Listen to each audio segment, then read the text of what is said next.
గణపతి యొక్క ఆవిర్భావం ఏ విధంగా జరిగింది, పుట్టుక ఏ విధంగా జరిగింది, తర్వాత ఆయనకి విఘ్నాధిపత్యం ఏ రోజు వచ్చింది, ఎట్లా వచ్చింది, తర్వాత ఎవరు ఎట్లా ఏ రోజున పూజించాలి అనేది, తర్వాత ఋషివర్ణులకు నీలాభరణలు ఎట్లా కలిగినాయి, సమాంతరమైన ఉపాఖ్యానం ఏ విధంగా జరిగింది, ఇవన్నీ కూడా అడుగుతున్నారట.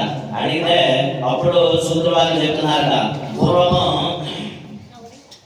కైలాస పర్వతం మీద పార్వతీదేవి భర్త జాడ తెలియక అనేక పలు ప్రదేశాల్లో వెతుకుతున్నదట, ఉన్నదట. ఈయన ఎక్కడున్నారు, పరమేశ్వరుడు కనిపించట్లేదు, చాలా కాలమైంది గృహానికి వచ్చి అని చెప్పేసి. సరే ఈవిడ ఏం చేస్తుందంటే సంగతి తెలియక విష్ణుమూర్తి గారి దగ్గరికి వెళ్తుందట.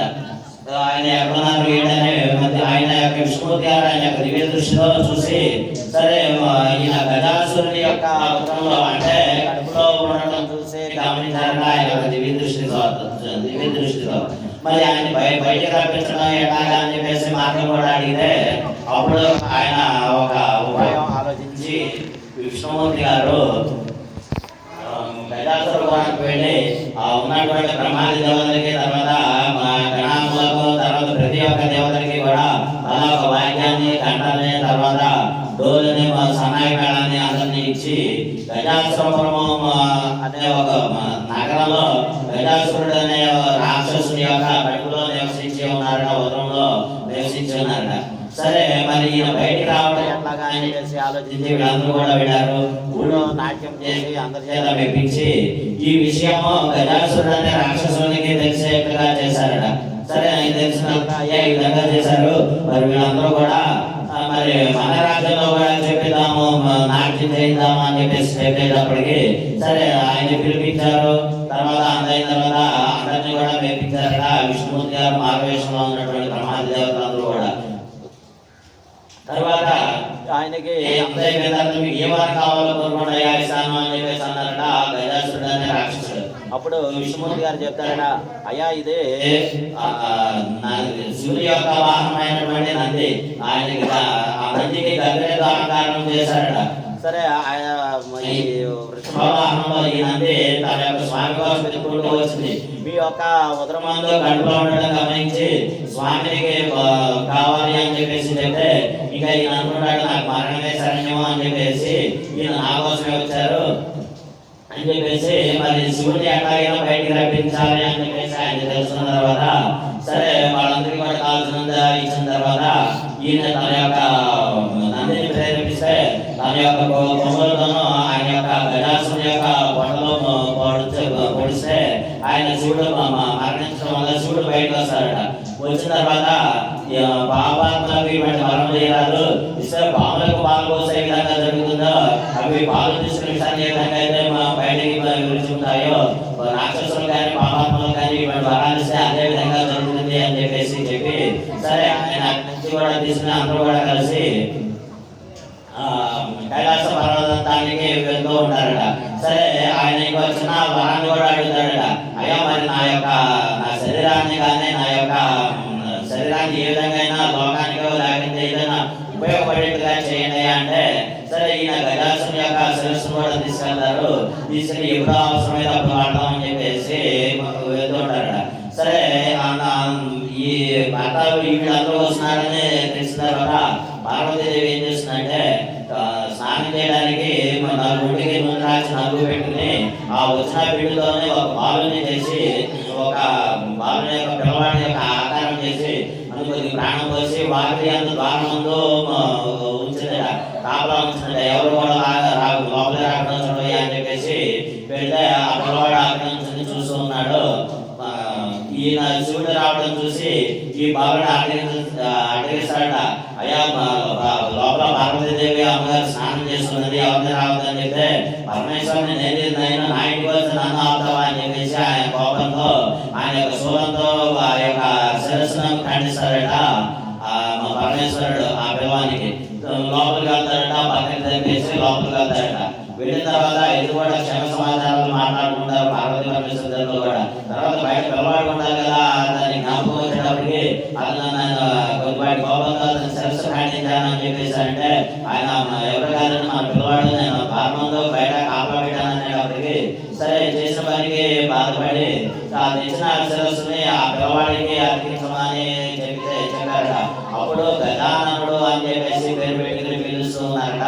ఆయనకి ఆ విధంగా గజాననుడు అనే పేరు వచ్చిందట ఆ వినాయకుడికి.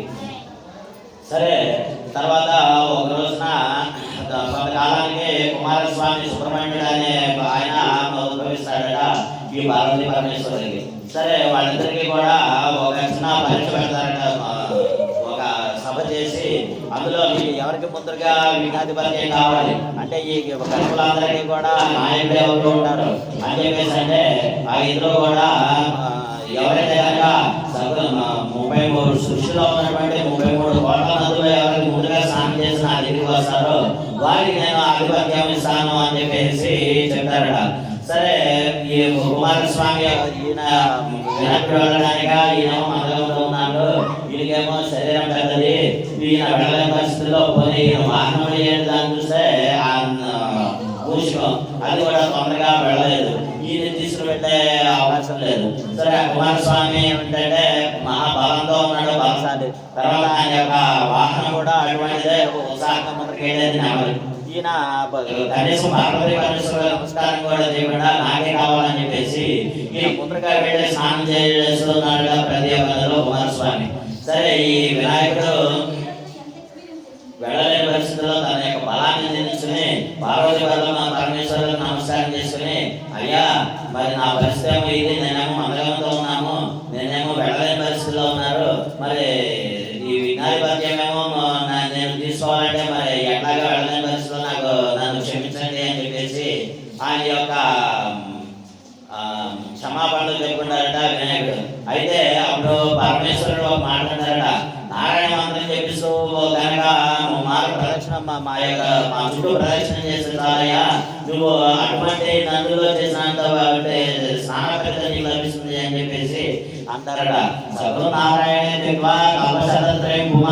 అనుకుంటూ ఈయన స్నానం చేస్తూ ఉంటారట. 3 సార్లు ప్రదక్షిణ చేస్తారట వినాయకుడు పార్వతీ పరమేశ్వరుల దగ్గరికి కూడా. సరే ఇట్లా చేస్తూ ఉన్నట్టు అంటే ఈ కుమారస్వామికి నదిలోకి వెళ్ళి దిగి స్నానం చేస్తుంటే ఈయన ముందుగా వినాయకుడు చేసుకొచ్చినట్టుగా కనిపిస్తారట.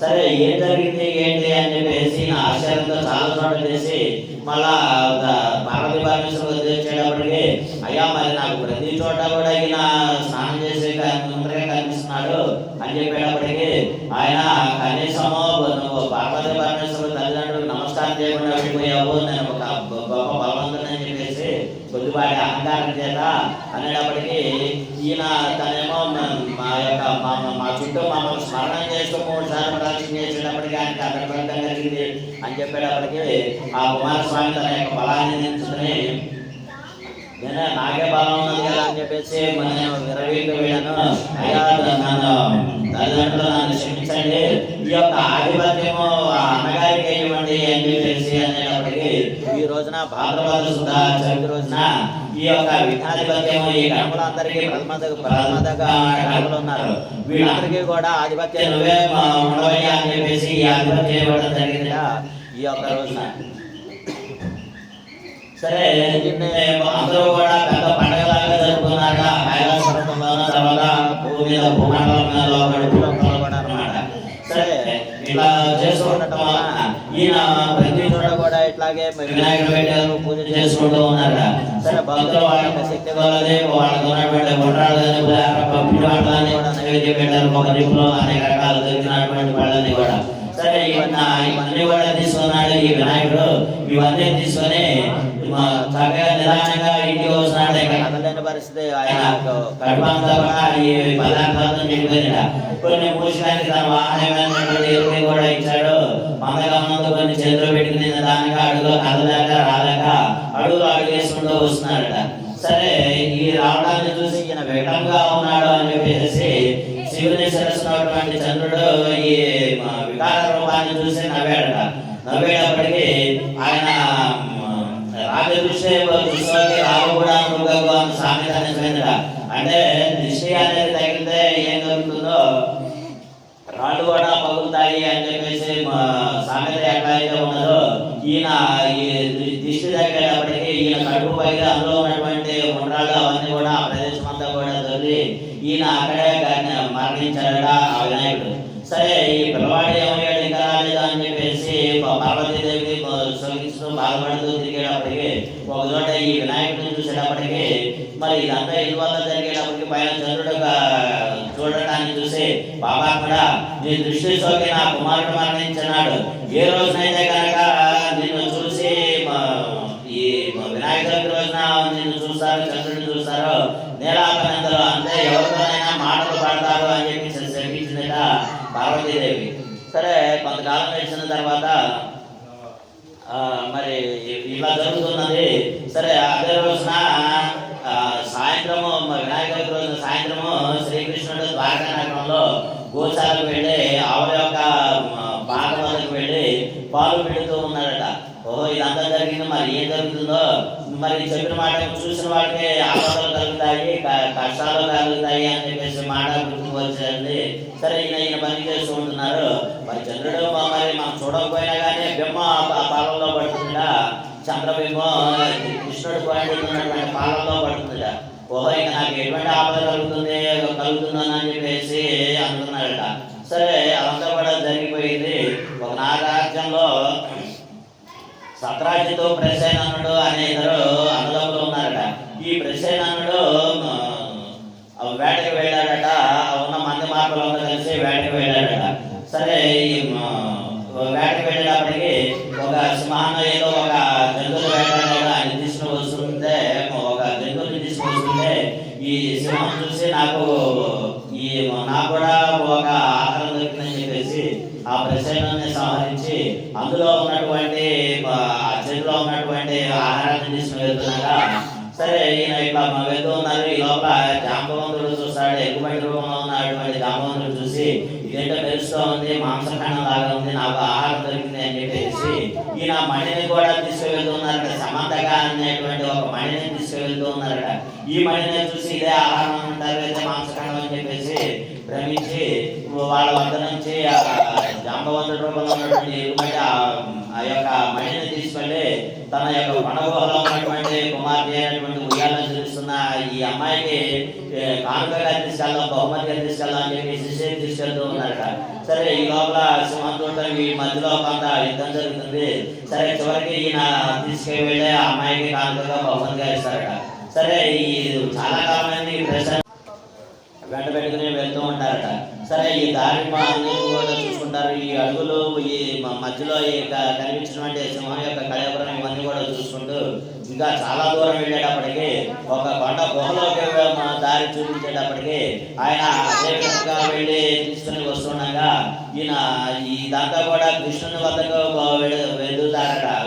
వీళ్ళందరూ కూడా ఈ సత్రాజితు మహారాజు గారు శ్రీకృష్ణుడు వద్దకు వెళ్తారండి. ఇట్లా జరిగిందే మరి కావాలి అని అనేటప్పటికి వీళ్ళు కూడా వెంటనే వెళ్తుని వెతుకుదామని చెప్పేసి ఇట్లా వెళ్ళేటప్పటికి ఈ లోపలికి వెళ్ళి చూసేటప్పటికి సరే ఈ అందులో ఉన్నటువంటి ఉయ్యాల్లో ఉన్నటువంటి పిల్ల ఎవరో వచ్చారు తనని బాధ పెడుతున్నారని చెప్పేసి ఏడవడం మొదలు పెట్టిందట.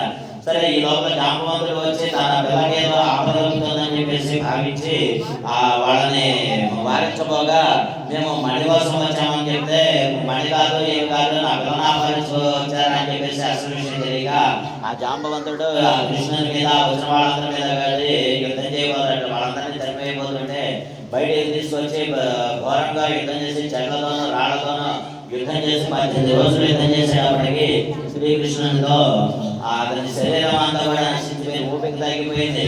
ఇంకా లేవలేని పరిస్థితుల్లో ఉన్నాడు ఈ జాంబవంతుడు. తర్వాత అసలు ఎందువల్ల జరిగింది, నేను ఎందుకని ఇటువంటి ఇది చేశానో ఆపద వచ్చింది అని చెప్పేసి అనుకుంటాడు. అనుకున్న తర్వాత ఆయనకే నమస్కారం చేసి నాకు ఇక దేవుడే శరణ, దేవుడే దిక్కు అని చెప్పేసి అనుకుని అతను అన్యథా శరణం తస్మాత్ కారుణ్య భావేన రక్షరక్షో జనార్దన అనేటప్పటికీ ఈయన ఇటువంటి ప్రార్థనా పూర్వక నమస్కారం చేసినప్పటికీ ఆ శ్రీకృష్ణుని రూపంలో ఒక విష్ణుమూర్తి లాగానే కనిపించాడ, భగవంతుని యొక్క రూపంలో కనిపించాడట.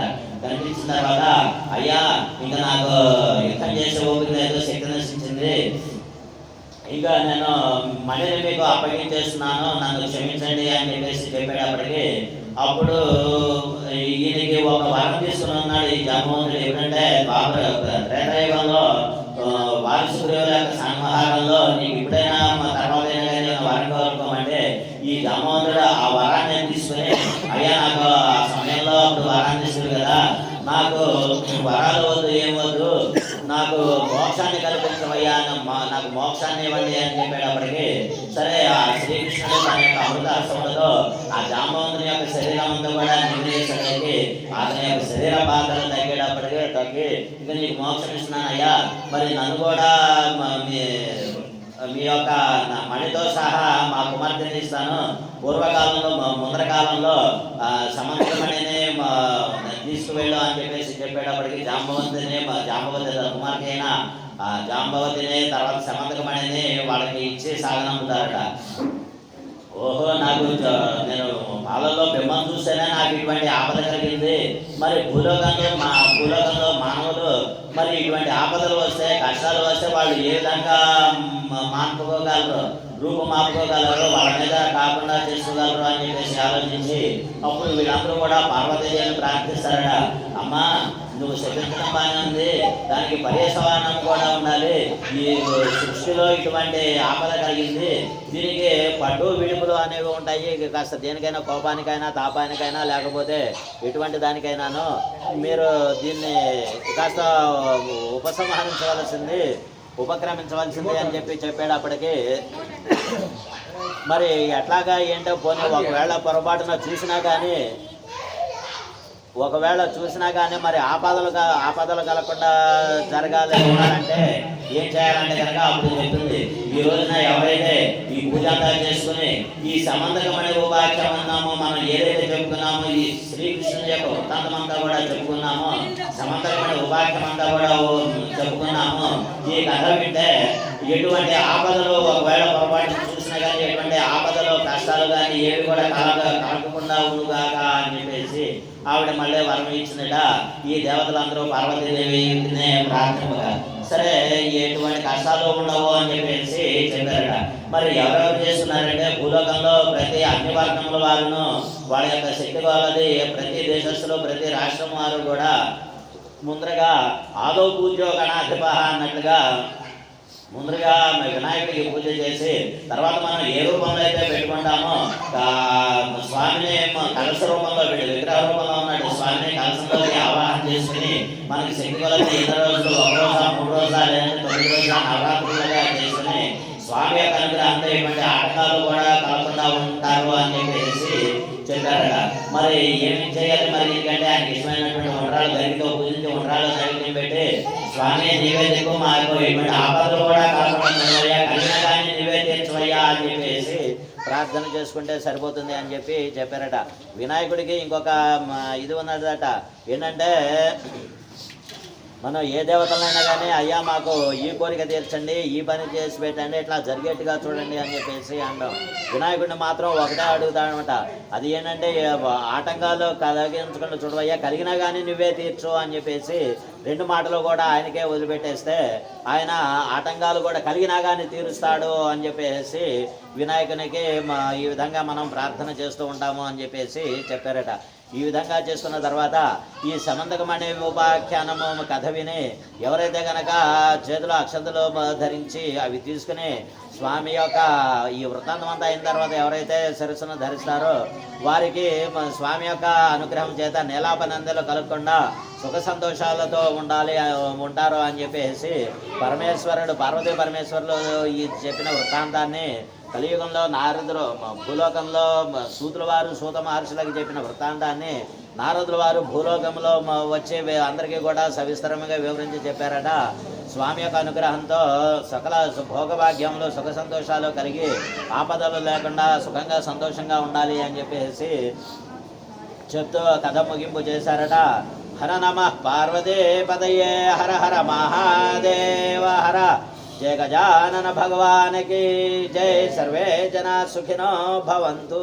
మీ దగ్గర ఉన్నటువంటి కొన్ని అక్షతలు కొన్ని కలసం దగ్గర వేసి కొన్ని మీ మీద వేసుకోండి. ఇంకా ఉంటే కనుక స్వామి పాదాల దగ్గర వేయండి. తర్వాత ఉంటే మా తలో కాయ కొట్టండి, లేదంటే దంపతులు చండకో కాయ కొట్టండి, కొబ్బరికాయ. తర్వాత ఆ పదార్థాలన్నీ పైకి పెట్టండి. కొద్దిగా